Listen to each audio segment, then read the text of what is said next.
Good morning class. आप लोगों ने हेडिंग डाला होगा मानव एवं जैवमंडल कार्यक्रम। हेडिंग डाला था।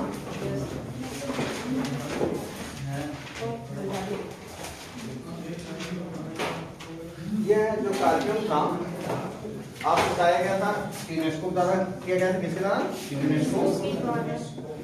यूनेस्को की मुख्यालय कहाँ है? पेरिस में। इसकी स्थापना कब हुआ था?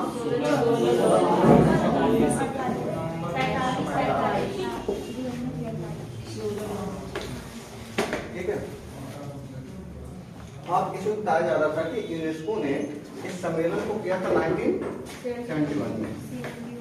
इसे शॉर्टकट में बोल देते हैं MAB। द मैन ऐसे एंड हो गया, बायोस्फीयर प्रोग्राम हो गया। बेसिक समझ में आ रहा आप लोगों को? 1971 में जो प्रोग्राम चलाया गया तो यह एक अंतर सरकारी वैज्ञानिक कहा जाए प्रोग्राम था।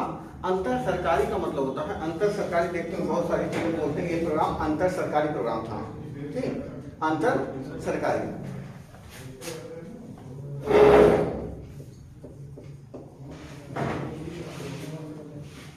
अंतर सरकारी वैज्ञानिक एक प्रोग्राम था। अंतर सरकारी का मतलब था अन्य देशों के जो हैं, जो राष्ट्र है, जो संप्रभु राष्ट्र हैं, उनका जब एक साथ किसी संधि के साथ, समझौते के साथ क्या करते हैं, एक सम्मेलन करते हैं, तो उसे बोलते हैं अंतर सरकारी सम्मेलन। समझ में आ रहा? अंतर सरकारी। और इसमें क्या था? यह अंतर सरकारी वैज्ञानिक सम्मेलन था। तो मतलब इसमें वैज्ञानिक लोग इन्वॉल्व हुए होंगे इस सम्मेलन में।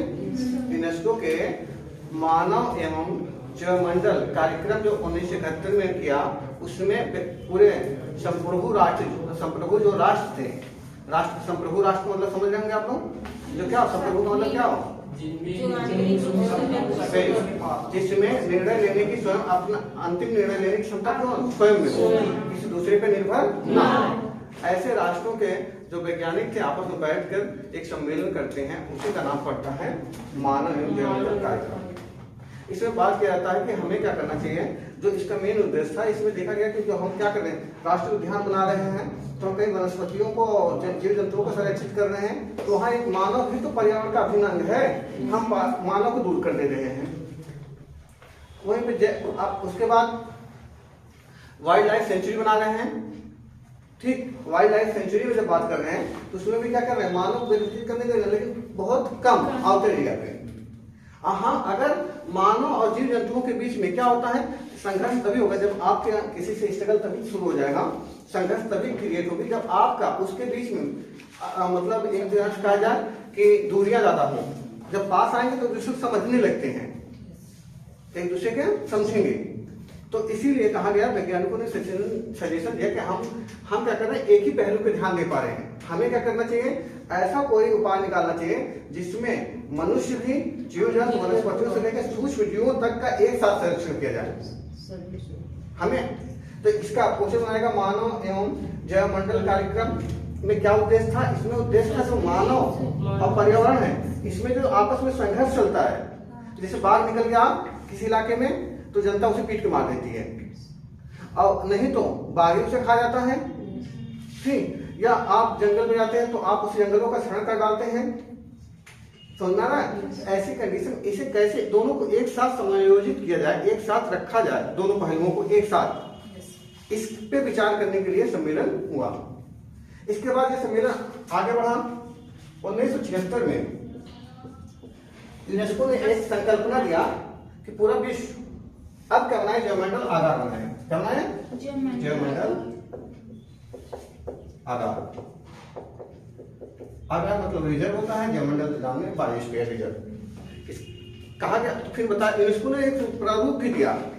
यूनेस्को ने बताया कि आप जो जैवमंडल आधार बनाएंगे, इसको कैसे तीन भागों कल बताया गया था, 3 भागों में से क्या करना होगा, डिवाइड करना होगा।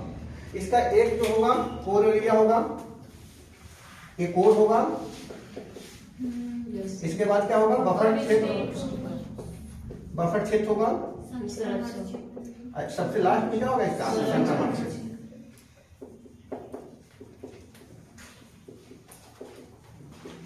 ठीक, 3 क्षेत्रों में आप बांट के जैवमंडल आधार का क्या करेंगे, निर्माण करेंगे।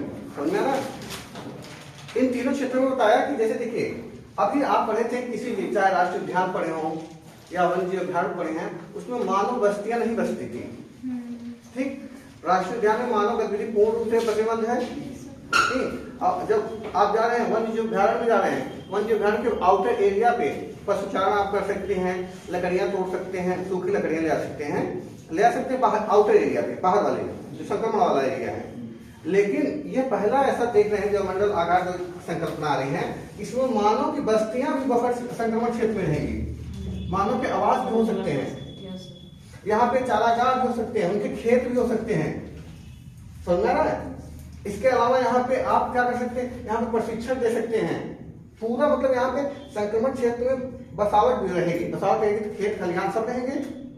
और साथ ही साथ जब इसके कोर एरिया में जा रहे हैं, बफर क्षेत्र में जा रहे हैं, तो यहाँ पे भी बसावट हो सकती है, कहीं कहीं पे यहाँ पे बसावट हो सकती है, लेकिन संक्रमण क्षेत्र के सापेक्ष में यहाँ पे कम होगा।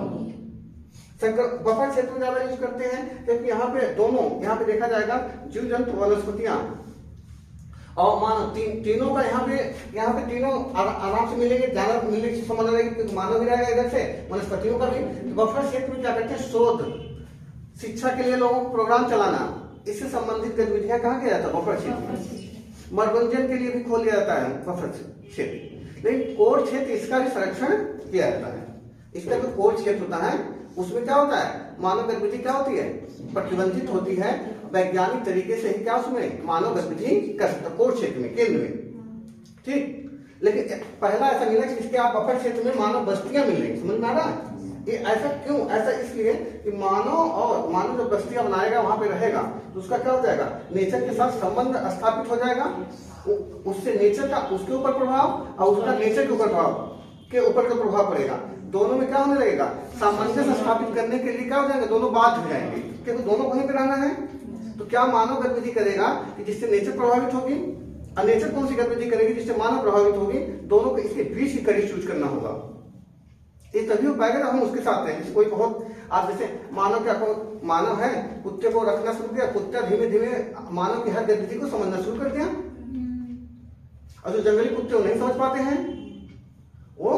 समझ पाते हैं, और जो ट्रेंड हुए कुछ कुत्ते रहते हैं जो साथ में लोग रखते हैं डॉग, अब वो क्या होते हैं, हर चीज को एक इशारा से समझ लेते हैं, सेना में काम कर रहे हैं, कितना गंदगी। तो जानवर के साथ अगर हम लोग वैज्ञानिक तरीके से नहीं मार के सिखाना, समायोजित करेंगे तो हम कहीं कहीं उनको भी संरक्षित कर लेंगे, और उनका जो हमारे प्रति आक्रामकता होती है उसको भी हम क्या कर लेंगे, कम कर लेंगे। इसी को देखते हुए भारत सरकार ने भी राष्ट्रीय जयमंडल कार्यक्रम चलाया 1986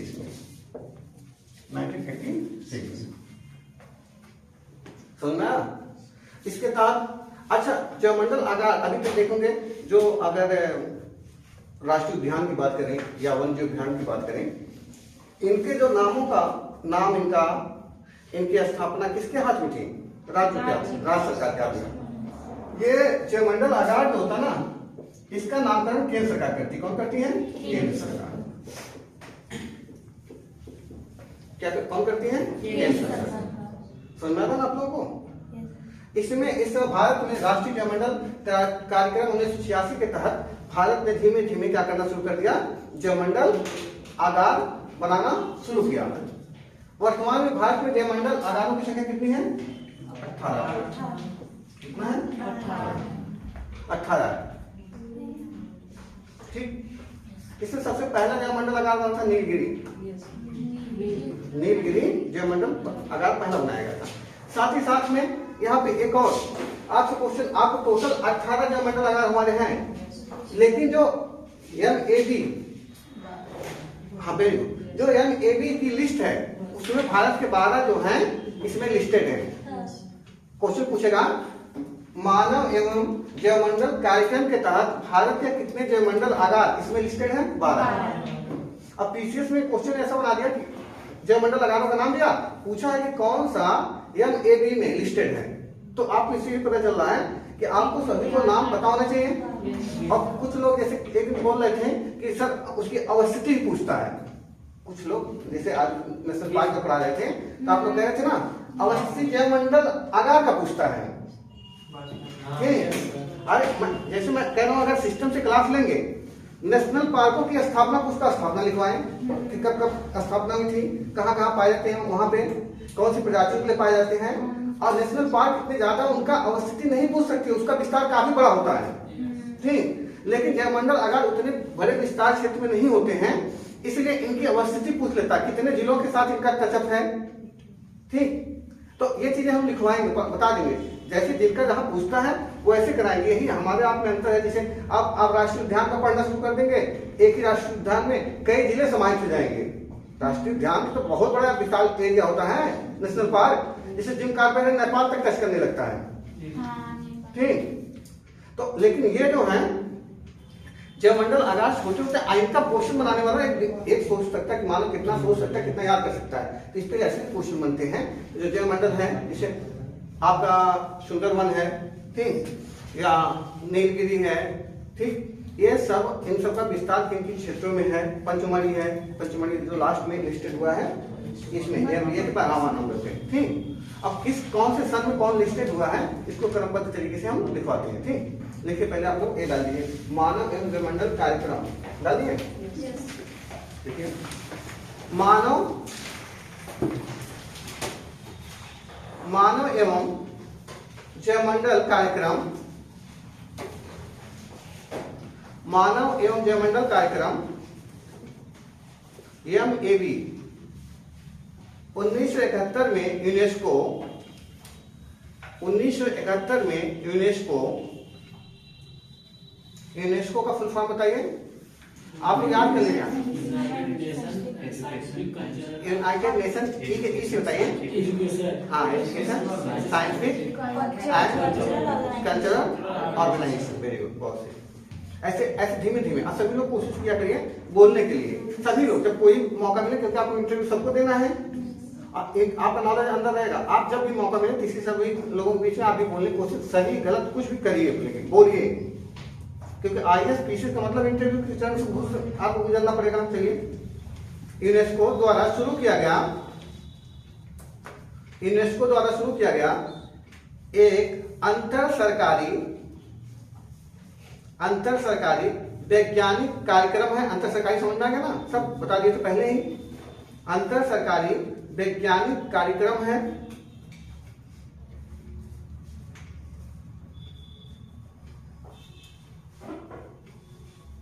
जिसका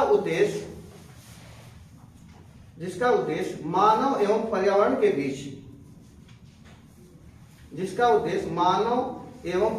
बीच संबंधों में, देखिए मानव पर्यावरण दोनों चीज आ रहा ना, मानव एवं पर्यावरण के बीच संबंधों में सुधार के लिए एक वैज्ञानिक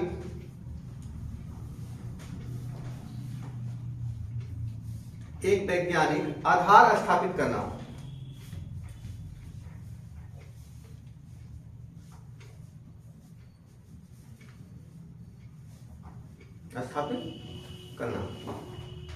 क्वेश्चन बना देंगे। MBA कार्यक्रम को कौन संचालित करती है, कौन संस्था, IUCN की यूनेस्को, ठीक है। IUCN का नाम आ गया। जैसी संस्थाएं जो आती है ना, ऐसे आप करेंगे तो समझ आ जाएगा। IUCN, इसका फुल फॉर्म क्या है, international union conservation of nature. International, I से इंटरनेशनल, U से यूनियन, C से कंजर्वेशन ऑफ, N से नेचर, ठीक। IUCN, इसका स्थापना कब किया गया था, वेरी गुड, 5 अक्टूबर 1948 को, ठीक। इसका स्थापना फ्रांस में किया गया था, लेकिन इसका मुख्यालय कहाँ है, स्विट्जरलैंड के कहाँ पे, क्वेश्चन पूछ लेगा, ग्लाड, ठीक। कई साइड लिख लेना, क्योंकि ये यही निकालती है red data book. Red data book कौन निकालता है, यही। आप क्वेश्चन बना देगा, रेड डाटा बुक कौन निकालता है, IUCN, यूनेस्को नहीं निकालता है। आईसीएन अलग एक संस्था है, international union conservation of nature, site में लिख लीजिएगा। इसकी स्थापना 5 अक्टूबर 1948 में कहाँ हुई थी? फ्रांस में हुई थी। स्थापना फ्रांस में हुई थी, लेकिन इसका मुख्यालय स्विट्जरलैंड के ग्लांड में है। साइड में लिखिए, आप लिख देना। ये कौन सी बुक निकालती है? Red data book. Red data book क्या होती है? ऐसी बुक होती है जिसमें बताते हैं कि जो कौन सी प्रजाति संकटग्रस्त है, कौन सी विलुप्त हो गई है। ये पीएससी से क्वेश्चन बनाता है। और रेड डाटा बुक में ऐसा नहीं कि 100 प्रजातियां ही हैं, पूरी विश्व की अगर प्रजातियां देखा जाता है इसमें लिस्टेड है लगभग 41,000 के आसपास। ठीक, 41,000 प्रजाति। तो आप 41,000 प्रजातियों को तैयार नहीं कर सकते हैं। तो जो क्वेश्चन बनाता है, जब आप यूपीएससी कभी पेपर देने जाइएगा तो करंट अफेयर जो होता है यही सब पढ़ा जाता है कि कौन सी प्रजाति जो विलुप्त थी अभी जल्दी आ गई, सामने दिखाई पड़ी है, तो उसी बारे में क्वेश्चन बना देता है। या किसमें शोध हो रहा था एकदम विलुप्त हो चुकी है, उससे करेक्ट का है। आईसीएन के रेड डाटा बुक जैसे भारत में है, भारत में लगभग 1600 जो है 1300 स्पीसीज हैं, 1365 के आसपास है जो रेड डाटा बुक में इन्वॉल्व है। अब 1300 प्रजातियों के नाम पे आप याद नहीं कर पाओगे, तो वहां क्वेश्चन आपको क्या पढ़ना होगा? जो करंट में जिस प्रजाति के बारे में करंट में बात हो रही हो उसी को पढ़ के जाइए, तो आपको क्वेश्चन संभालते मिलेंगे। ठीक, लेकिन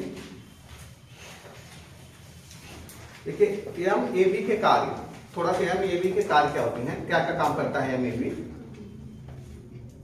एमएबी समझ में आ रहा ना? ये कार्य क्या है, फंक्शन पूछ सकते हैं इसका। देखिए एमएबी मानव एवं प्रकृति द्वारा आरक्षित क्षेत्रों में, एमएबी मानव एवं प्रकृति द्वारा आरक्षित क्षेत्रों में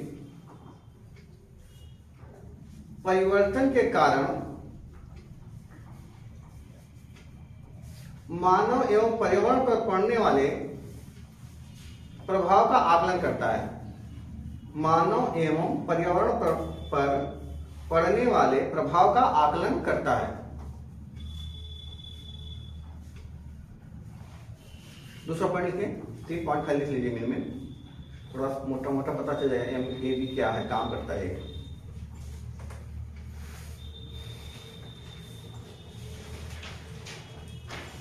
दूसरा पॉइंट लिखें, एमएबी, दूसरा पॉइंट एमएबी पर्यावरण संकट एवं सतत विकास के लिए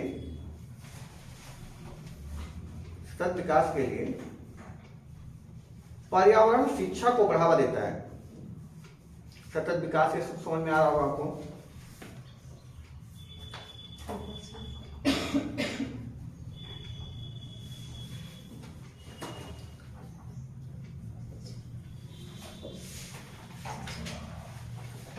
तीसरा पॉइंट लिखें, एमएबी प्राकृतिक अथवा मानव जनित कारकों,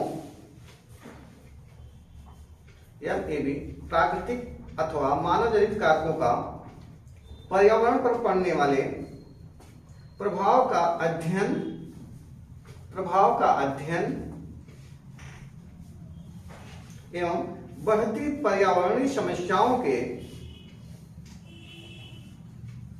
प्रभाव का अध्ययन एवं बढ़ती पर्यावरणीय समस्याओं के समाधान के लिए जैव विविधता के संरक्षण के लिए तकनीकी अध्ययन और आकलन को प्रोत्साहित करता है। तकनीकी अध्ययन, स्टडी और आकलन को प्रोत्साहित करता है।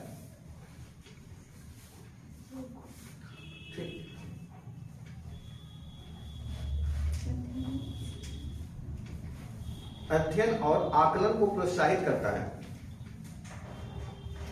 अच्छा, एक चीज आप लोग कर लीजिए, ऐसे जब ये बना दीजिए, जब मंडल लिख दीजिए, ऐसे बना दीजिए, बफर जोन, संक्रमण से, ये तीनों बना दीजिए। इसके बाद बना दीजिए अपने कॉपी में एक मिनट में बन जाना चाहिए। जब मंडल लगा नीचे लिख देना, और उसके बाद देखो कोर होता है, इसमें बफर क्षेत्र होता है, उसके बाद संक्रमण क्षेत्र।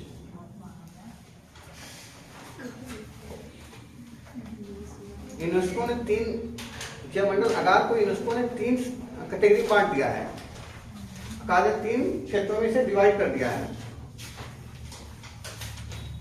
और यही इसीलिए देखिए अब एक क्वेश्चन कराएंगे, पीसीएस में पीसीएस दिया था, उसमें आपका दिमाग एकदम उल्टा जाके हो सकता है, क्वेश्चन आंसर मार्क करें आप आयोग के आयोग क्वेश्चन। ठीक है, हो गया, बना लिया, आगे लिखिए, जब हो गया, बन गया ना।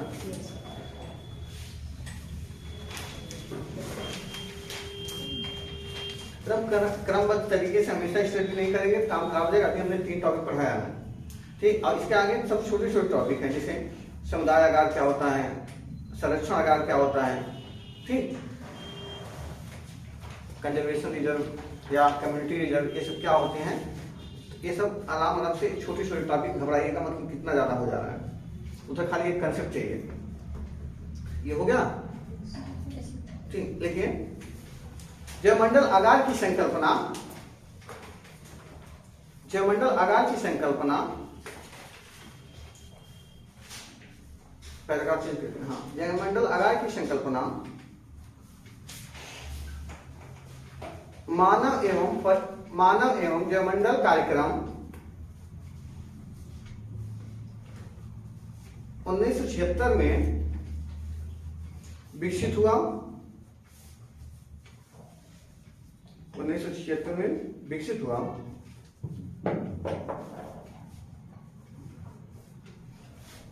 भारत ने इसको देखते हुए, ब्लैक पेन से लिखेगा, राष्ट्रीय जयमंडल कार्यक्रम, राष्ट्रीय जयमंडल कार्यक्रम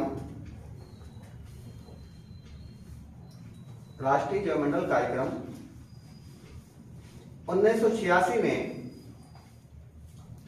लाया।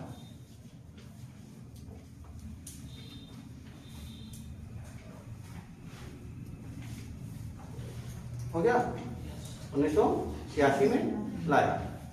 अब नीचे पैराग्राफ सेंड कर दीजिए। वर्तमान में भारत में जयमंडल आगारों की संख्या कुल 18 है,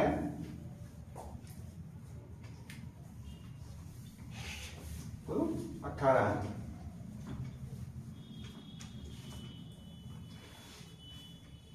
ठीक है, अब अगला एक हेडिंग डाल दीजिए, विशेष रूप से पता चले कि कैसे आप क्वेश्चन डालिए। MAB के लिस्ट में शामिल भारत के जयमंडल आगार, हेडिंग डालिएगा MAB के लिस्ट में शामिल भारत के जयमंडल आगार, ठीक, लिख दीजिए। MAB की लिस्ट में अब तक भारत के कुल 12 जयमंडल आगार शामिल हैं, जो निम्नलिखित हैं, शामिल हैं जो निम्नलिखित हैं।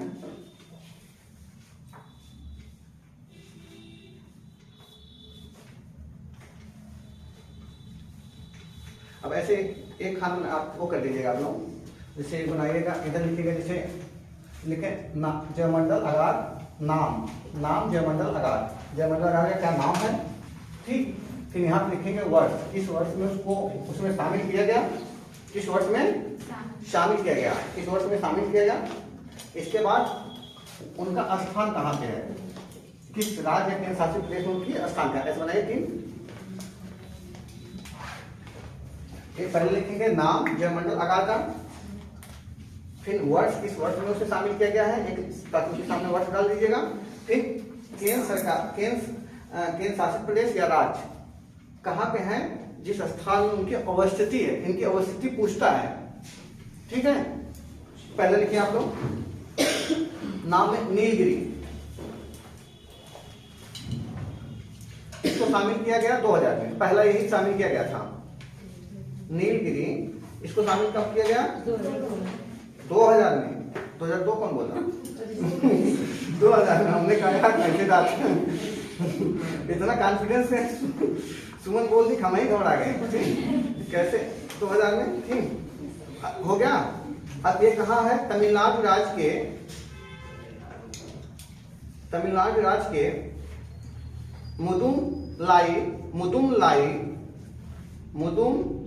मुदुमलाई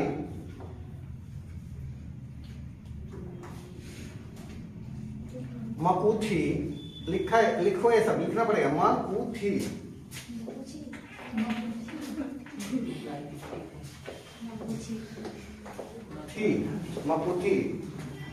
मपूथी ठीक। कर्नाटक में बादीपुर का नाम सुने होंगे। बादीपुर में फैला है।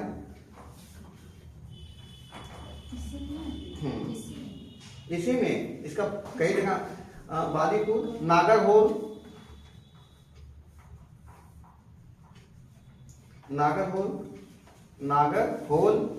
हो गया। केरल में सांत घाटी,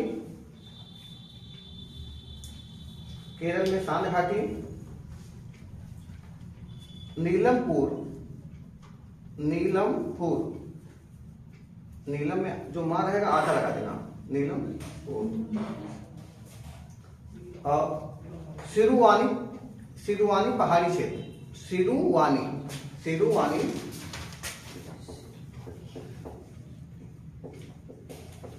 पहाड़ी क्षेत्र। अब यही पता चलेगा कि केरल में एक सिरुवानी पहाड़ी क्षेत्र भी है। ठीक, ऐसे आप यार सिरुवानी पहाड़ी क्षेत्र। ठीक, दूसरा लिखे, इसी दारा था। और दूसरा लिखे मन्नार की खाड़ी, जो दूसरे नंबर पर शामिल हुआ।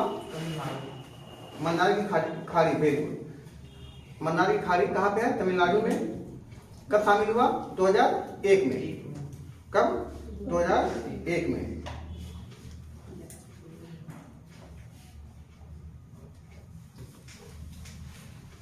ठीक, इसको लिख रहे तमिलनाडु राज्य के उत्तर में, तमिलनाडु राज्य के उत्तर में रामेश्वर द्वीप से दक्षिण में कन्याकुमारी, उत्तर में रामेश्वर द्वीप से दक्षिण में कन्याकुमारी।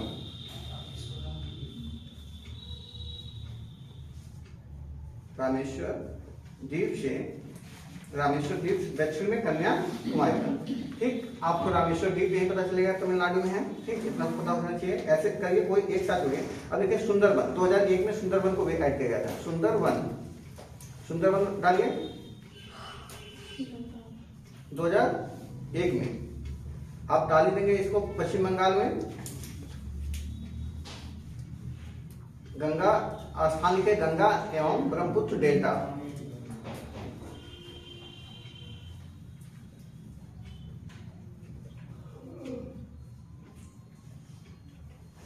फिर डालिए 2004 में नंदा देवी डालिए। नंदा देवी 2004 में शामिल किया गया। उत्तराखंड के चमोली, पिथौरागढ़ और अल्मोड़ा जिले। चमोली, पिथौरागढ़ और अल्मोड़ा जिला, ये सब ऊपरी जिले हैं।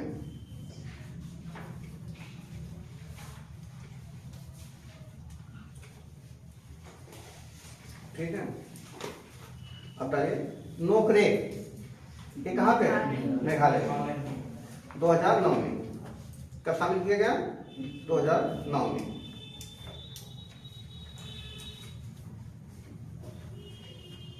ये मेघालय के पूर्वी, पश्चिमी और दक्षिणी हिल्स जनपद में, मेघालय के पूर्वी, पश्चिमी और दक्षिणी हिल्स, ये मतलब पहाड़ी, हिल्स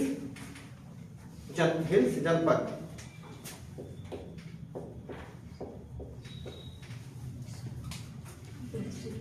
पंचमढ़ी डालिए।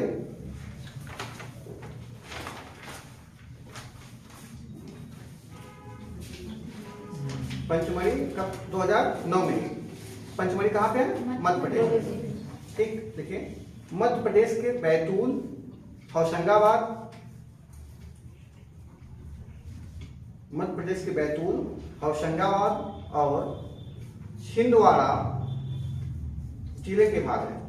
छिंदवाड़ा जिले के भाग हैं।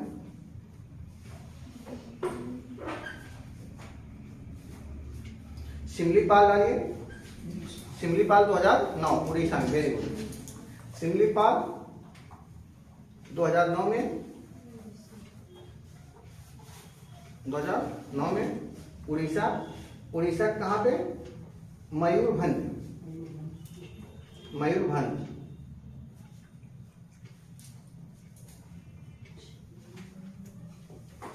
मयूरभंज जिले में। ठीक हो गया। इसके बाद बताइए अचान कमार अमरकंटक।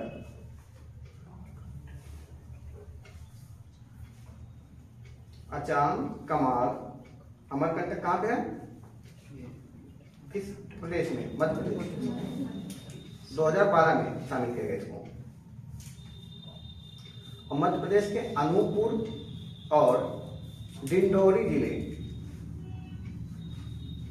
अनूपपुर और डिंडौरी जिले व छत्तीसगढ़ में बिलासपुर जिले के भाग हैं।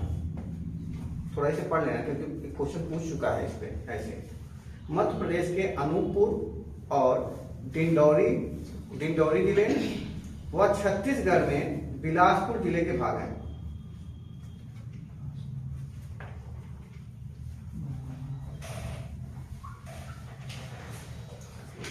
अब ग्रेट निकोबार 2013 में शामिल किया गया। ग्रेट निकोबार,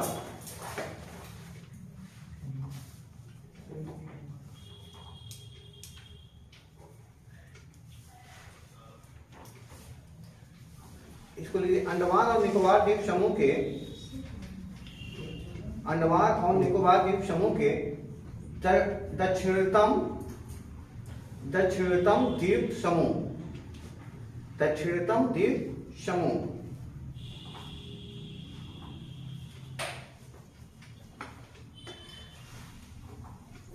ठीक, अगला डालिए अगस्त माला ज्योमंडल आगार 2016 में।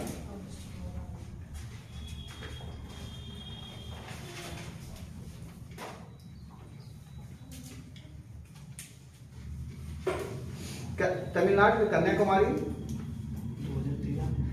2016 में, बोला ना 2016 में तमिलनाडु के कन्याकुमारी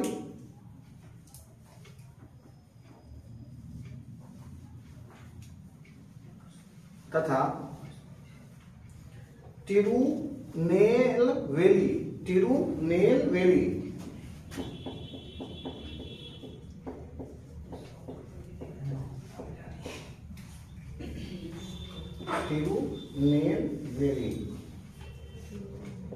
जिले में। ठीक, इसके अलावा कई केरल के कोल्लम,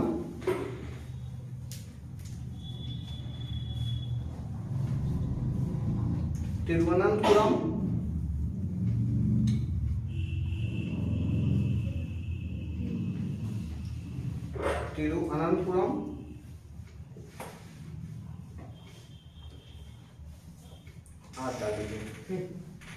अगला कंचनजंगा ज्योमंडल आगार, कंचनजंगा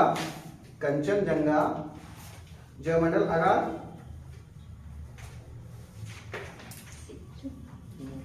सिक्किम, ये 2018 में ऐड किया गया।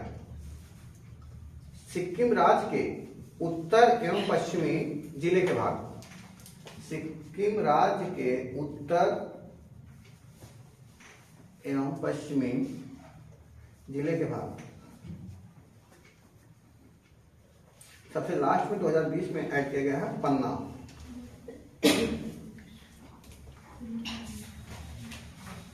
सबसे लास्ट में ऐड किया गया है पन्ना। ये मध्य प्रदेश में 2020 में पन्ना। मध्य प्रदेश में पन्ना और छतरपुर जिले के भाग। बाबा बागेश्वर छतरपुर में जाते हैं ना।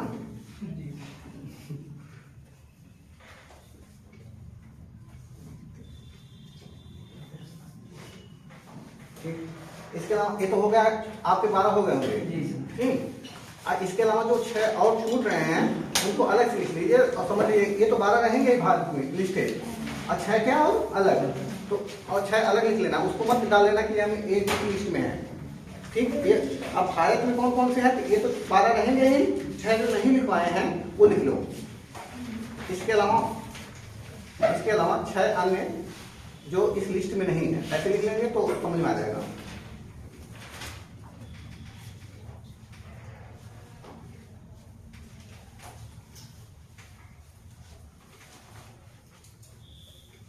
इसमें खाली नाम लिखना है, स्थान, क्योंकि ये उसमें भी लिस्ट नहीं, तो वर्ष के हिसाब से इसको देखना नहीं है। मानस लिखिए, मानस तो आपको पता है, लेकिन मानस के सामने असम राज्य में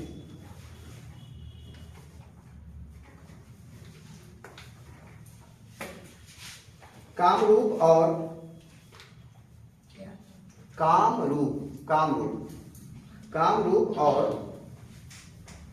दरांग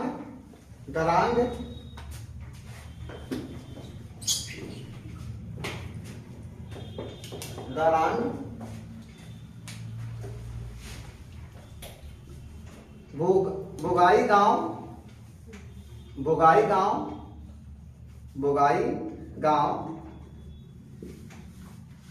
कोकराझार, बहुत कई जिलों में फैला, कोकराझार, बारपेटा, नलबरी, एक ही जिला का नाम है, बारपेटा, नलबरी। ठीक, इसके बाद लिखिए कच्छ, नलबरी है, कच्छ लिखिए, गुजरात के कच्छ, राजकोट,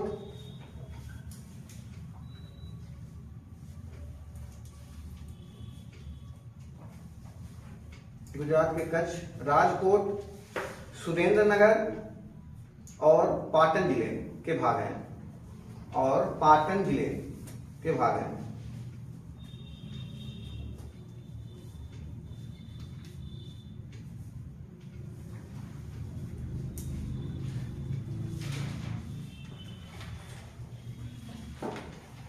इसके बाद ये शीत मरुस्थल, शीत मरुस्थल कहाँ पाया जाएगा? शीत मरुस्थल राष्ट्रीय उद्यान कहाँ पर लिखवाए थे? हिमाचल प्रदेश में, भूरा भालू। हिमाचल प्रदेश में पिन घाटी राष्ट्रीय उद्यान और इसके चारों ओर का क्षेत्र,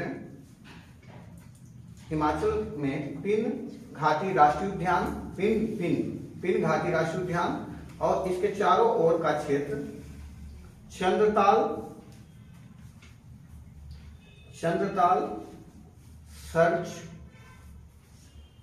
सरचू लिखिएगा, सरचू और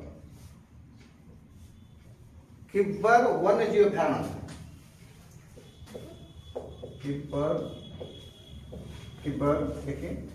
किब्बर वन्यजीव अभ्यारण्य।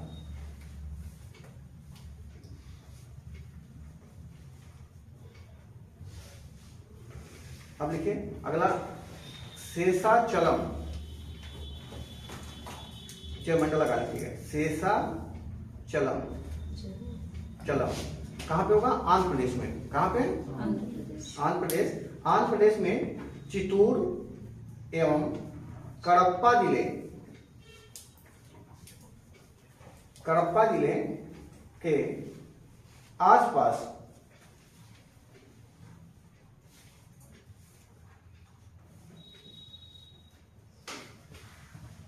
कितने हो गए? दिहांग दिबांग, अगले देखिए दिहांग दिबांग, दोनों एक ही है। दिहांग दिबांग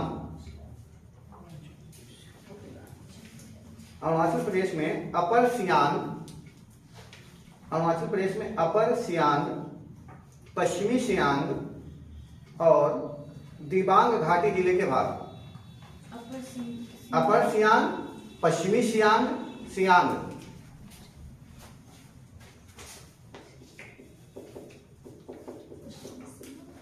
पश्चिमी सियांग और दिबांग घाटी, दिबांग घाटी जिले के भाग।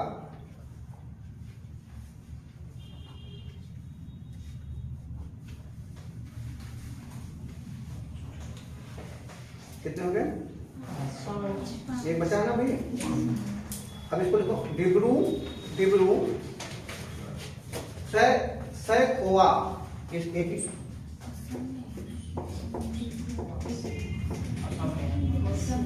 ठीक, सबको पता हो गया। असम में है, असम राज्य के डिब्रूगढ़, असम राज्य के डिब्रूगढ़ और तिनसुकिया, तिनसुकिया, सुकिया,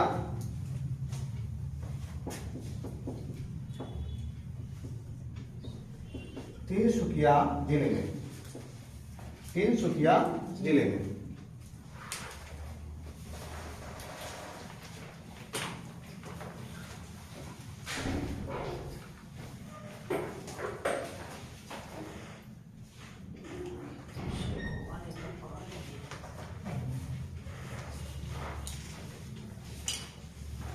अच्छा एक देखिए एपीपीएससी में आया है, इसको हमें लगता है अगर हम नहीं कराएंगे आप लोग सामने याद करेंगे गलत हो सकता है। लिखिए देखिए क्वेश्चन, निम्नलिखित में से कौन सी,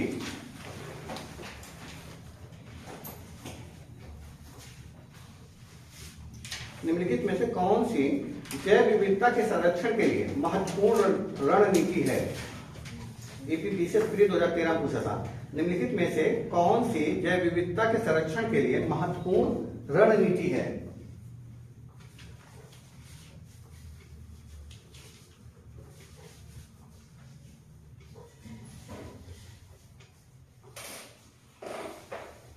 ऑप्शन ए है जलमंडल रिजर्व, ऑप्शन बी है वनस्पति उद्यान, वनस्पति उद्यान, ऑप्शन सी है राष्ट्रीय उद्यान, ऑप्शन डी है जंगली जंतु अभ्यारण्य।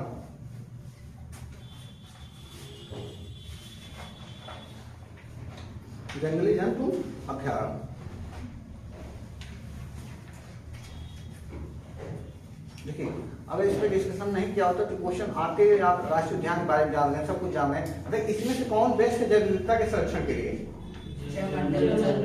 जयमंडल आगार। इसमें सूक्ष्म जीवों के भी अध्ययन करते हैं, उनको भी संरक्षण की बात करते हैं, यहाँ तक मृदा के संरक्षण की बात करते हैं, मिट्टी के लिए जयमंडल आगार की मिट्टी को भी संरक्षित करने की बात करते हैं, मानव को भी संरक्षित करने की बात करते हैं, उसकी बस्तियों की संरक्षित के साथ साथ जीव जंतुओं को भी संरक्षित करने की बात करते हैं। इसका आंसर क्या हो जाएगा? जयमंडल रिजर्व। अगला आप हेड डालिए।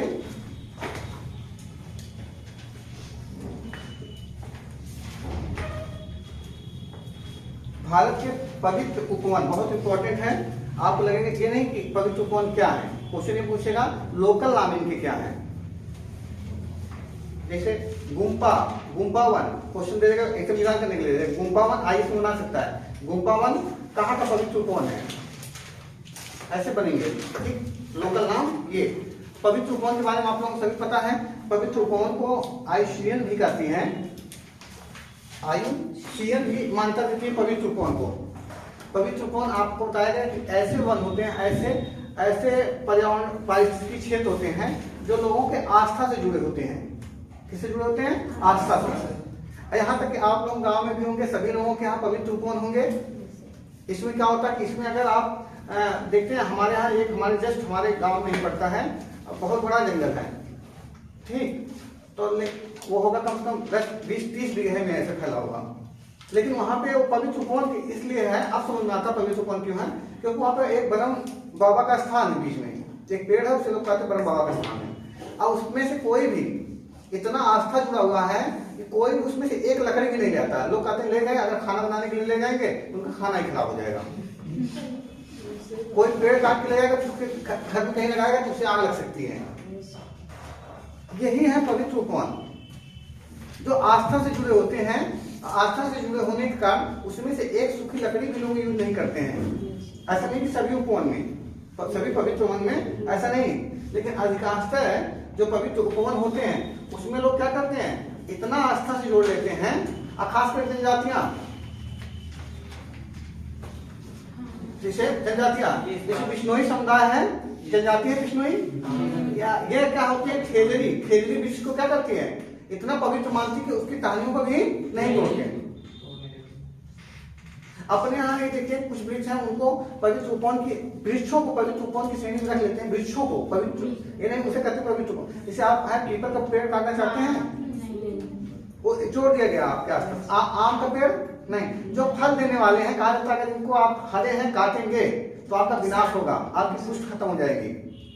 ये आस्था क्योंकि नहीं तो मानो ऐसा है कुछ व्यक्ति त्वरित लाभ की सोचता है। जैसे इस समय पूरा समाज, भारतीय समाज त्वरित लाभ के लिए क्या हेल्थ के तरफ कैसे भाग रहा है कि तनकी थोड़ा भी दिक्कत आ रही, चल हमें ऐसी दवा दीजिए जो 5-10 मिनट में ठीक हो जाए। डॉक्टर क्या है, वो सोचते हैं अगर हम इनको जैविक दवाएं देंगे तो समय लगेगा, थोड़ा समय लेती है जैविक दवाएं, लेकिन आपके ऊपर साइड इफेक्ट कम डालती हैं। तो आप कहेंगे डॉक्टर खराब है, वो उठा के लगाएगा, वो जो है एंटीबायोटिक 600 mg से ऊपर तक का दे देगा, 2-3 लगा के दे देगा। आप जाएंगे 15 मिनट खाएं, 15 मिनट में सही लगे, हाँ डॉक्टर साहब काम कर गया। वो आप हेल्थ के लिए नुकसान हो रहा है। एक समय आपके जो अंदर बैक्टीरिया इतना पनप जाएंगे, एंटीबायोटिक खाएं काम नहीं करेगा। बायोटेक्नोलॉजी में सबसे बड़ी चिंता यही है एंटीबायोटिक को लेके, कि एंटीबायोटिक से ऊपर हम सोच नहीं पाए हैं। एंटीबायोटिक का हम अंधाधुंध प्रयोग कर रहे हैं कि हमारे अगर शरीर में ऐसा परिवर्तन हो गया कि एंटीबायोटिक का कोई प्रभाव नहीं होता, तब कहा जाएगा मानव समाज। इसीलिए जो आप जितने भी बड़े बड़े MBBS होंगे जो इस समय वृद्धावस्था में चले गए हैं, ठीक रिटायर हो चुके हैं, उनके आ जाएगा आज में जैविक दवाएं ही पहले इस्तेमाल करते हैं। चलिए ठीक है। तो पवित्र उपवन आप लोग समझ में, IUCN भी कहता है कि पवित्र उपवन होने चाहिए क्योंकि लोग आस्था से जुड़े हैं। इसे गौड़ जनजाति है कहाँ पे, मध्य प्रदेश में। गौड़ जनजाति कहाँ पे है, मध्य प्रदेश। गौड़ जनजाति जो मध्य प्रदेश में है, ये क्या करती है, ये हरे वृक्ष का एक टहनी तक नहीं तोड़ते सब। इनका आस्था ही है वृक्षों के प्रति, इससे पर्यावरण बचेगा। तो पवित्र उपवन यही होते, इसीलिए इसको स्वास्थ्य संरक्षण में क्यों रखा गया है, क्योंकि इसका कोई वहीं पे अपना ही संरक्षित होता है। खराब हो रहा है वहीं अपना है आप संरक्षण वहीं दिया था। ये नहीं कि बरम बाबा वृक्ष सूख रहा है भाग जाके दूसरे जगह लगा देंगे, कहेंगे बरम बाबा डोल जाएंगे, और डोलने से क्या हो जाएगा। सबसे आप लोग सुने होंगे ना, बरम और चीन दोनों बहुत प्रभावशाली होते हैं ऐसा लोग मानते हैं, ठीक। तो इसलिए आस्था जुड़े होते हैं। इसमें क्वेश्चन आपसे ये नहीं पूछेगा पवित्र उपवन क्या होते हैं, हम ये दे देगा पवित्र उपवन स्वास्थ्य होते हैं, बाढ़ स्थानीय होते हैं। इसका लोकल नाम पूछेगा, जैसे गुम्पावन लोकल नाम है पवित्र उपवन का अरुणाचल प्रदेश में, समझ में आ रहा ना। लिखिए आप लोग, पवित्र उपवन वे क्षेत्र होते हैं, थोड़ा सा लिख लीजिए तक पता नहीं। पवित्र उपवन वे क्षेत्र होते हैं जिन्हें लोगों की आस्था और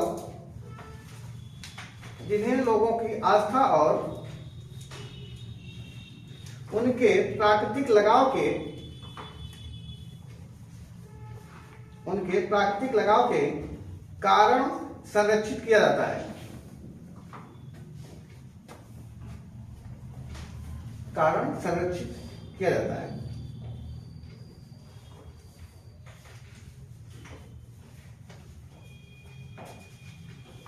IUCN के अनुसार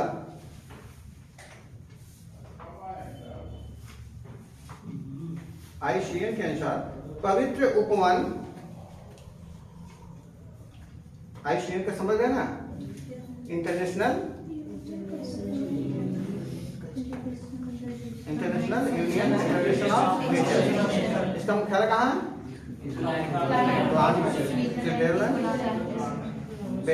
स्विट्जरलैंड की राजधानी बर्न। प्राकृतिक लगाव के कारण संरक्षित किया जाता है। IUCN के अनुसार पवित्र उपवन प्रकृति की आराधना का एक रूप है। इसके अंतर्गत प्राकृतिक एवं सांस्कृतिक महत्व के वनों, प्राकृतिक वनस्पतियों आदि का संरक्षण किया जाता है। इसके अंतर्गत प्राकृतिक एवं सांस्कृतिक महत्व के वनों, प्राकृतिक वनस्पतियों आदि का संरक्षण किया जाता है। अब हेडिंग डालिए,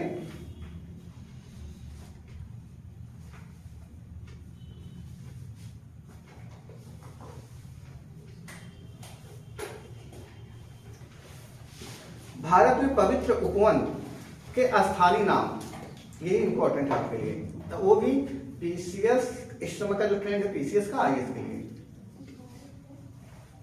पवित्र उपवन, भारत में पवित्र उपवन के स्थानीय नाम,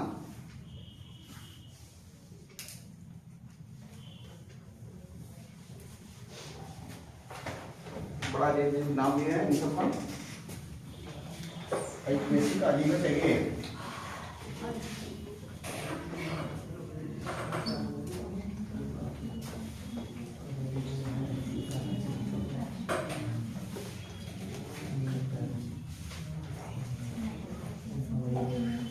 अब है पवित्र उपवन के स्थानीय नाम और एक तरफ राज्य, किस राज्य में क्या स्थान, या पहले राज्य लिख दीजिए फिर उसके स्थानीय नाम,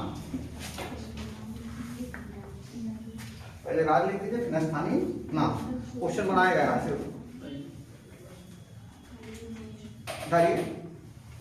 आंध्र प्रदेश, आंध्र प्रदेश में इसका नाम होता है पवित्र वन, पवित्र वन। आंध्र प्रदेश में किस नाम से बुलाते हैं? पवित्र वन।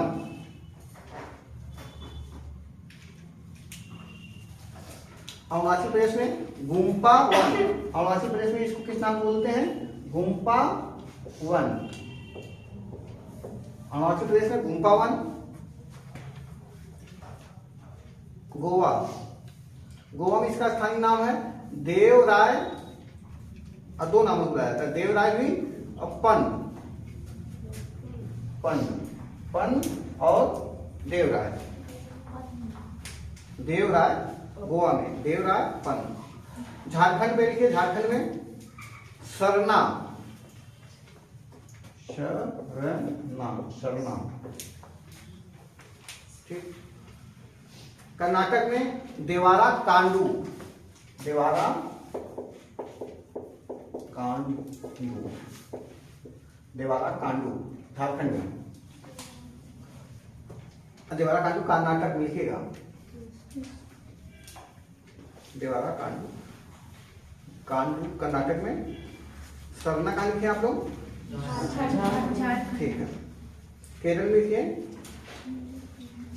काऊ, काऊ, काऊ एक नाम से बुलाते हैं, दूसरा सारा काऊ, दो नामों से बुलाते हैं। काऊ नाम से भी जानते हैं, सारा काऊ।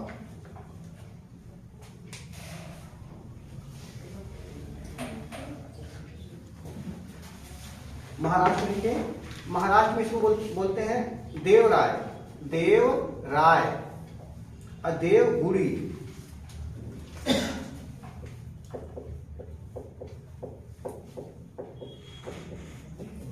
देवराज देवगुड़ी दोनों नाम से बुलाते हैं। एक तीसरा नाम है देवराहाती। हाँ, आप याद करना, हाथ देव देव लगेगा, उसको कहाँ मार देंगे?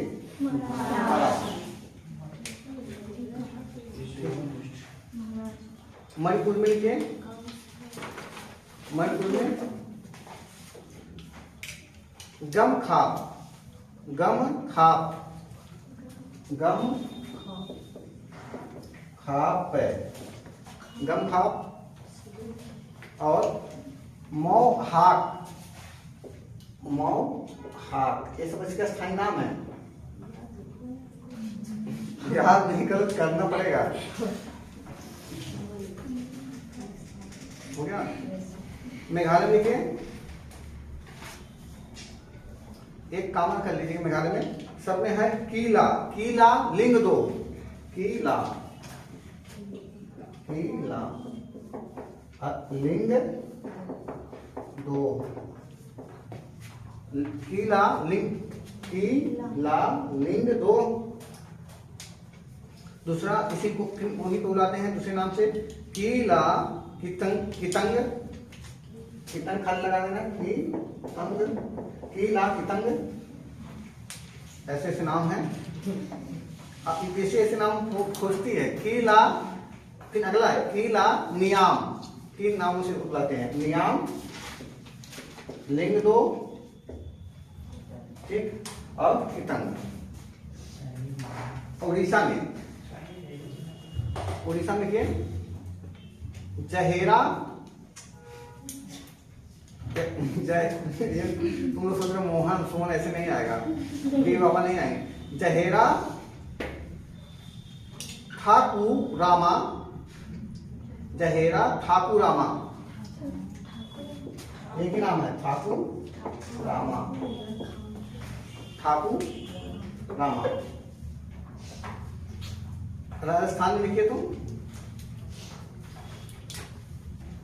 जोग माया, जोग माया, क्रेन किस क्रिस, क्रेन क्रिस, क्रेन क्रिस,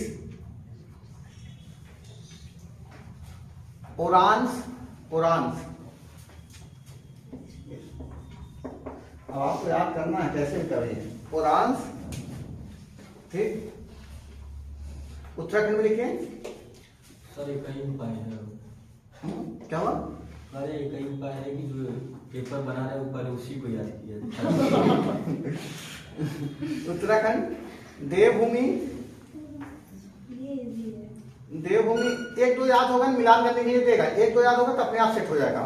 ऐसा करते हैं, ऐसा कठिन क्वेश्चन बनाने में खाली देखना चाहते हैं कि विद्यार्थी यहाँ तक पहुंचा है नहीं पहुंचा है। जैसे आप डेट याद पिछले क्वेश्चन में पीसीएस में, तो जिसको जिम कार्बेट के बारे में पता था स्थापना, वो कर लिया क्वेश्चन। इसमें भी एक ऐसा नाम होगा जो कॉमन होगा, जो बहुत आसान रहा होगा, ठीक, उसे पकड़ेंगे सबका अपने आप मिलान कर पाएंगे। लेकिन जो एकदम नहीं पढ़ा रहा है वो कुछ नहीं कर पाएगा। हाँ 50-50, यूपीएससी को कुछ क्वेश्चन 50-50 खेलना पड़ेगा, नहीं खेलेंगे तो फिर आप बाहर रहेंगे।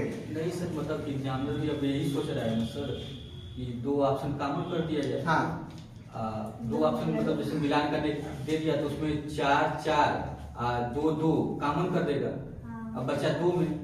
वो ऐसे क्वेश्चन में आता है जो इजी होते हैं। अब कुछ कठिन होंगे, जैसे राजधानी बहुत कठिन कठिन पूछेगा ना, एक के आसान देके और 3 का ऐसा देगा तो कभी नंबर लिस्ट नहीं होगी, और एक से सेट हो जाएगा वो। अगर आसान सा राजधानी दिया तो 2 कॉमन दे देगा। आप देखिए नेचर पढ़िए, नेचर पढ़िए, 2-3 क्वेश्चन पढ़िए और 2-3 कॉमन देगा, अब उसमें लगेगा आप तीसरे चौथे में फंस गए। जब क्वेश्चन आपको लगेगा आसान है मिलान में तो 2 कॉमन मिलेगा, क्वेश्चन एकदम कठिन लगेगा 1 कॉमन मिलेगा, और एकदम कठिन लगेगा तो 1 कॉमन नहीं मिलेगा। लिखिए उत्तराखंड में देवभूमि, बुग्याल,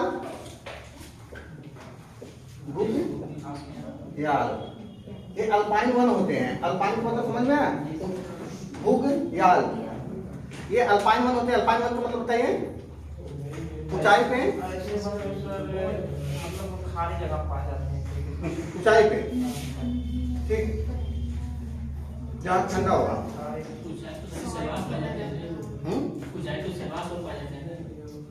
कौन कहेगा? उत्तर प्रदेश में भी ये बुग्याल घास पाई जाती है। हाँ, सिलवास कहाँ पाए जाते हैं? सिलवास कहाँ के जंगल भूल गए? कहाँ पे? अमेजन में जाइए, ठीक, आप वहां पे मैपों ऊपर चले गए।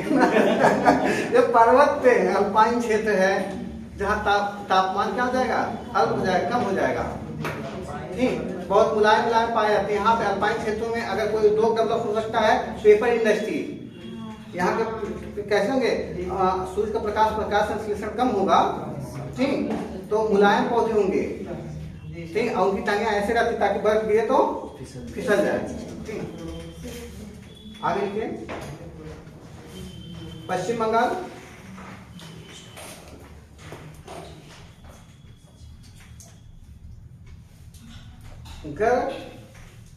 गर्मथान, गर्मथान, गर्मथान जैसे होता ना गर्मथान, हरिथन, हरिथन, हरिथन, जहेड़ा, पश्चिम बंगाल में लिख रहे होंगे जहेड़ा, जहेड़ा, जहेड़ा, ठीक। इसके बाद आप तमिलनाडु में नहीं लिखे ना, तमिलनाडु में लिखे तो स्वामी शोला, स्वामी शोला। शोला घास मैदान कहाँ पाए जाते हैं? पश्चिमी घाट, पश्चिमी घाट में पाए जाते हैं। ये कैसे उष्णकटिबंधीय घास होगी? शीतोष्णकटिबंधीय घास लगती है उष्णकटिबंधीय घास, लेकिन पश्चिमी घाट में पहाड़ियों में पाई जाती है ना, ऊंचाई पाई जाती है, तो शीतोष्णकटिबंधीय घास में आ जाएगा, ठीक। शोला पश्चिमी, शोला घास के मैदान पाए जाते हैं, शोला पश्चिमी घाट में, कहाँ पे? पश्चिमी घाट, ठीक। तो ये स्वामी शोला, कोयल काड़ू, कोयल,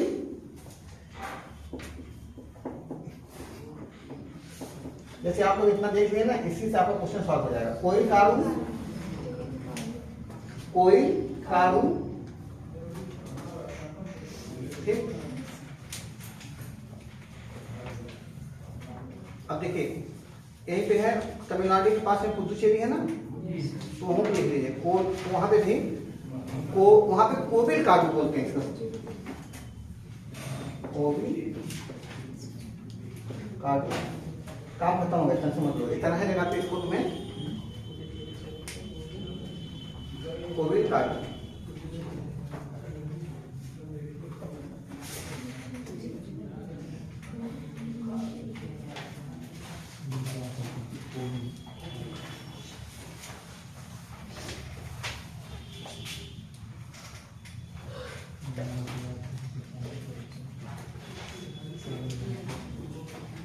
चलिए ठीक है।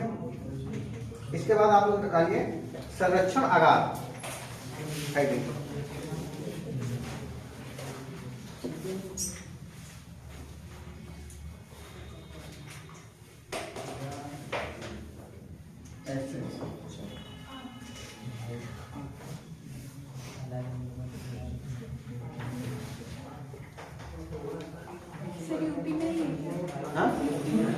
यूपी में नहीं दिया है, यूपी में पवित्र उपवन ही बोलते होंगे, पवित्र उपवन ही बोलते हैं, ठीक। जहाँ पे स्थानीय नाम इसका फेमस वहां पे दिया है, ठीक। अब तो संरक्षण आगार, अब ये सब आपके लिए नया है। संरक्षण आगार क्या होता है? संरक्षण का मतलब कंजर्वेशन, आगार का मतलब reserve, conservation reserve, conservation reserve जो होता है संरक्षण आगार।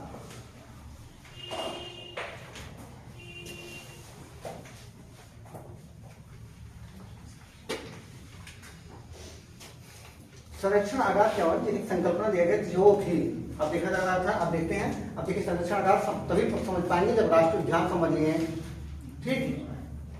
ये वन्य जीव अभ्यारण्य को समझ लिया, अब इसके संबंध है संरक्षण आगार का। आप जानते हैं कि अगर ये मान लीजिए राष्ट्रीय उद्यान है, राष्ट्रीय उद्यान या वन्य जीव अभ्यारण्य है,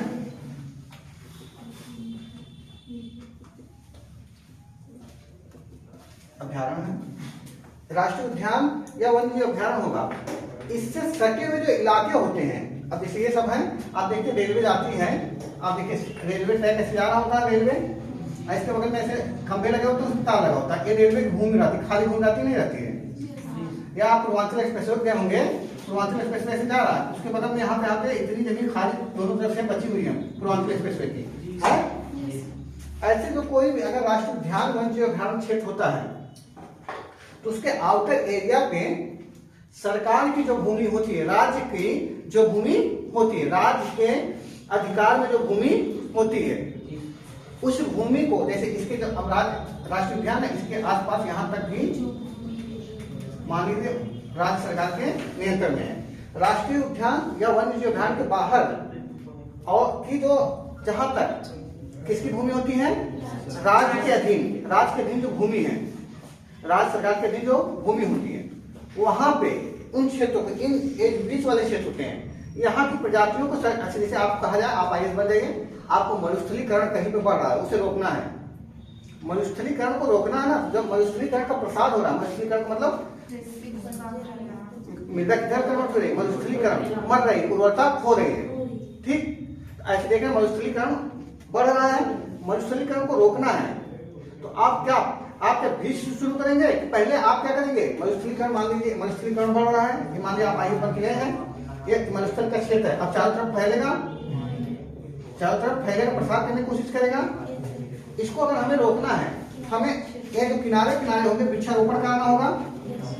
यहाँ पे क्या करें, पानी की व्यवस्था कर दें, ताकि इधर जो आगे मरुस्थलीकरण ना बढ़े।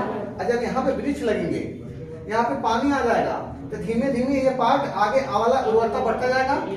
आगे हम क्या कर सकते हैं, मरुस्थलीकरण को रोक सकते हैं। समझ आ रहा है? अगर हम चारों तरफ से घेराबंदी नहीं करेंगे, हम बीज से सुधार करना शुरू कर देंगे, तो इधर चारों तरफ फैलता चला जाएगा। समझ आ रहा है? सेम कंडीशन राष्ट्रीय उद्यान या वन्य अभयारण्य के जो आउटर एरिया होते हैं, अगर इनको हम अगर इन्हें राष्ट्रीय उद्यान का क्षेत्र बढ़ाते ही चले जाएं, तो मानव गतिविधि पूरी तरह से प्रतिबंधित होती जाएगी। मानव डिस्टर्ब होगा नहीं होगा, तो मानव डिस्टर्ब होगा। उससे बचने के लिए और इसको भी बचाना, और राष्ट्रीय उद्यान को भी बचाना है, वन्य उद्यान को बचाना है। इसके आउटर एरिया को, जो राज्य सरकार की भूमि होती है, किसकी भूमि होती है, राज्य की, उसको क्या घोषित कर दिया था, संरक्षण आगार।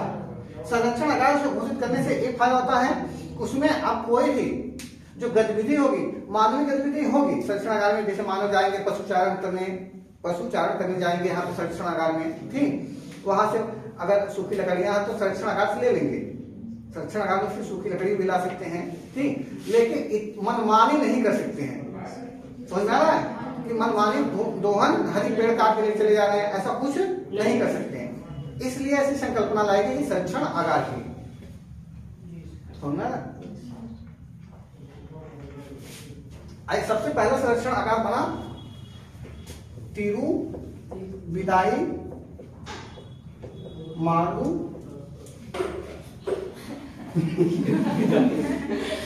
तिरुविदाई मारू, देर है शायद, ठीक। ये पहला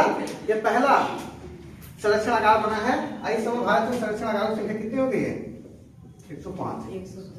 ठीक, संरक्षण आगार क्या होता है, कुछ ना, इसमें आप 105 के आगे नहीं करना, कुछ नहीं करना, इसमें नहीं याद करना है, खाली इसमें एक संकल्पना बताओ। संरक्षण आगार क्या होता है, संरक्षण आगार राज्य सरकारें उस जगह पे स्थापित करती हैं, उन जगह पे जहां पे लगता है कि राष्ट्रीय उद्यान को या वन्य जीव अभयारण्य को उनका नुकसान पहुंचा होगा से चारों तरफ से, ठीक, तो हम क्या कर सकते हैं, जो बस्तियां उनको डिस्टर्ब नहीं कर सकते हैं, इसलिए हम क्या करते हैं, जो सरकार के अधीन जितनी भी जमीनें हैं अधिग्रहण की हुई, उसके चारों, उसको हम क्या कर देते हैं, संरक्षण आगार घोषित कर देते हैं। इससे क्या होता है, वहां पे मानव कुछ अपनी गतिविधि भी कर लेगा, ठीक, मानव भी अपना गतिविधि पशुचारण कर रहा है या वहां पे अपना लकड़ी ले आ रहा है, वहां संसाधन ले आ रहा है, लेकिन इतना नहीं कर सकता है जिससे क्या हो जाए, नुकसान हो जाए। संरक्षण आगार नहीं घोषित रहेगा तो आदमी घुसेगा, पूरा पेड़ काट के चला जाएगा, ठीक, समझ में आ रहा ना। इसीलिए ऐसा किया था ताकि वन्य जीव अभयारण्य राष्ट्रीय उद्यान डिस्टर्ब ना हो। समझ में आप लोगों को? देखिए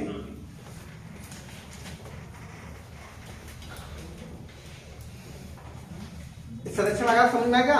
संरक्षण आगार कहाँ होते हैं, अगर कोई वन्य जीव अभयारण्य या राष्ट्रीय उद्यान से संलग्न एरिया होगी, ठीक, उससे लगी हुई एरिया होगी, एकदम उसी सटी हुई होगी, अलग नहीं होगी।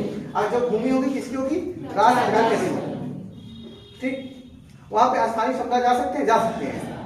इसीलिए क्या करती है सरकारें, वहां से विकास के लिए, वहां के कैसे रहना, क्या करना, स्थानीय जो समुदाय तो उन्हें दे देती है कि आप अपने हिसाब से यहाँ पे रहिए, लेकिन ऐसा नहीं कि अपने हिसाब से वहाँ एक भट्टा उद्योग लगा दिए वही जाके गोईठा पालना, ये सब नहीं करना है, ठीक, हाँ, क्या है, अपना खेलो कूदो, लिखो। राज्य सरकार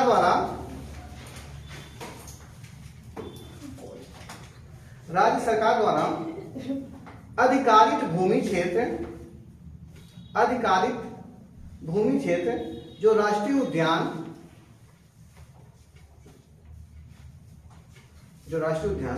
अथवा अभ्यारण्य क्षेत्र से संलग्न है,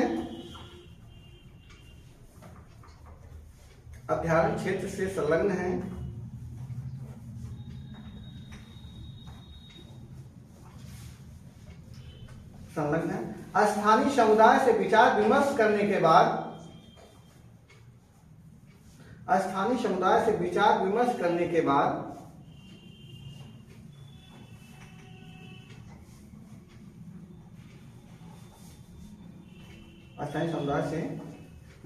करने के बाद दृश्य भूमियों, समुद्री क्षेत्रों, जीव जंतुओं, वनस्पतियों के सुरक्षा एवं संरक्षण के लिए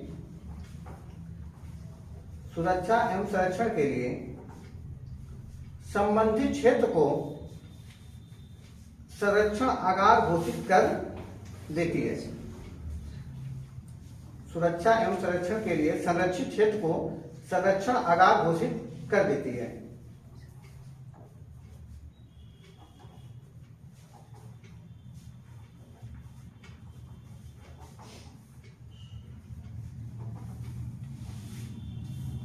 यह क्षेत्र राज्य सरकार के अधिकार क्षेत्र के अंतर्गत आता है।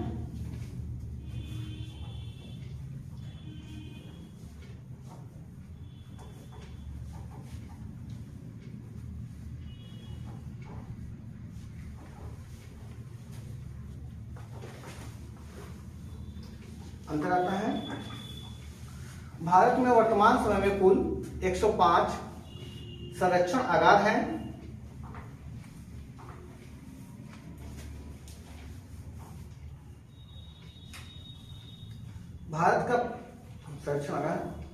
भारत का पहला संरक्षण आगार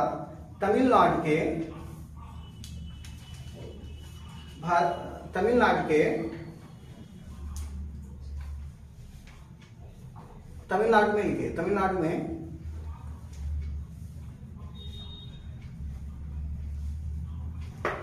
यही है नाम, तिरुविदाई-मारुदूर।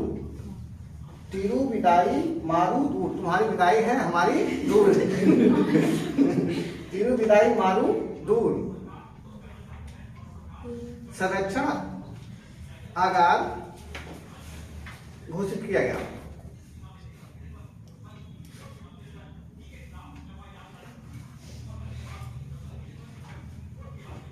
संरक्षण आगार को वन्यजीव संरक्षण अधिनियम, वन्यजीव कोष्टक में लिखेगा संरक्षण, वन्यजीव कोष्टक में लिखेगा संरक्षण संशोधन अधिनियम 2002 के द्वारा लाया गया। वन्यजीव कोष्टक में संरक्षण डालिएगा। वन्यजीव संरक्षण अधिनियम पढ़े ना 1972, इसी में संशोधन किया गया। और संशोधन करके इसी में संशोधन करके संरक्षण आगार भी लाया गया और समुदाय आगार भी, दो चीजें इसमें ऐड की गई। ठीक, तो आप लिखेंगे वन्यजीव संरक्षण संशोधन अधिनियम, सदस्यों को कामा लिखकर संशोधन बाहर लिखे, संशोधन अधिनियम 2002 के तहत इसको लाया गया। ठीक, इसके बाद अब समय है आप लोगों के पास भी नहीं ना? ठीक, इसके बाद समुदाय आगार पढ़ाना था। चलिए करिए तो बताएंगे।